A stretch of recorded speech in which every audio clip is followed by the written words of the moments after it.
Friends, அஸ்ஸலாமு அலைக்கும். இப்போ நம்ம சேப்பங்கிழங்கு வச்சு ஒரு டிஷ் ஒன்று பண்ண போகிறோம். இது செஞ்சு பாருங்கள், அல்டிமேட்டாக இருக்கும்.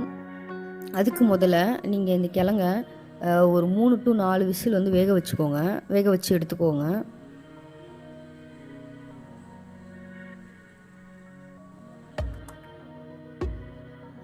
இப்போ இது வெந்துருச்சு. நான் அதை ஓப்பன் பண்ணிவிட்டு இதோடைய வந்து தோலை நான் வச்சுக்கிறேன். உரிச்சிட்டு நல்லா பிசைஞ்சு எடுத்துக்கோங்க. உங்களால் மேக்ஸிமம் எவ்வளோ பிசைஞ்சு இது பண்ண முடியுமோ அந்த அளவுக்கு நீங்கள் பிசைஞ்சிருங்க. இப்போ இது கூட என்னென்ன ஆட் பண்ணணும்னா, ஃபஸ்ட்டு கொத்தமல்லி, அதுக்கப்புறம் கருவேப்பிலை சின்னதாக நறுக்கி எடுத்துகிட்டு வெங்காயம் ஒரு 2 வெங்காயம் வெட்டியிருக்கேன்.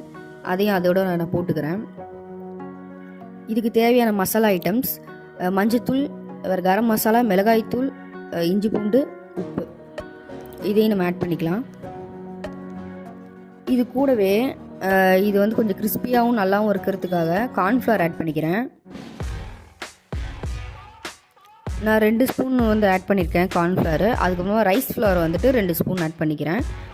இது நம்ம ஆட் பண்ணுறதுனால கொஞ்சம் கிறிஸ்பியாகவும் இருக்கும், சாப்பிடவும் நல்லாயிருக்கும். இந்த கிழங்கு வந்து இயற்கையாகவே கொஞ்சம் வந்து வளவளப்பு தன்மை உள்ளது. இது நம்ம ஆட் பண்ணிவிட்டு நம்ம பொரிக்கும் போது வந்து டேஸ்ட் வந்து இன்னமும் நல்லாயிருக்கும். நான் வந்து எவ்வளோ முடியுதோ அந்தளவுக்கு எல்லாத்தையும் ஒன்றா சேர்ந்து பிசைஞ்சிக்கிறேன். நல்லா பிசைஞ்சிட்டேன். இப்போ இது கொஞ்சம் கையில் ஒட்டுற மாதிரி தான் இருக்கும்.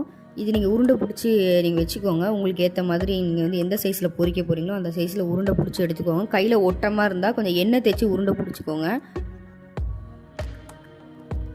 இப்போ ஒரு பேன் வச்சுட்டு எண்ணெய் ஊற்றிக்கோங்க. எண்ணெய் நல்லா காஞ்சதுக்கப்புறமா இப்போ நீங்கள் ஒன்றா நீங்கள் உருண்டை பிடிச்சதை வந்துட்டு நல்லா வந்து அழகாக தட்டி நீங்கள் போட்டுக்கோங்க. அதனால் பொரியத்துக்கு டைம் கொடுங்க. அது கொஞ்சம் மொறுன்னு கொஞ்சம் சாப்பிட நல்ல இதுவாகணும்.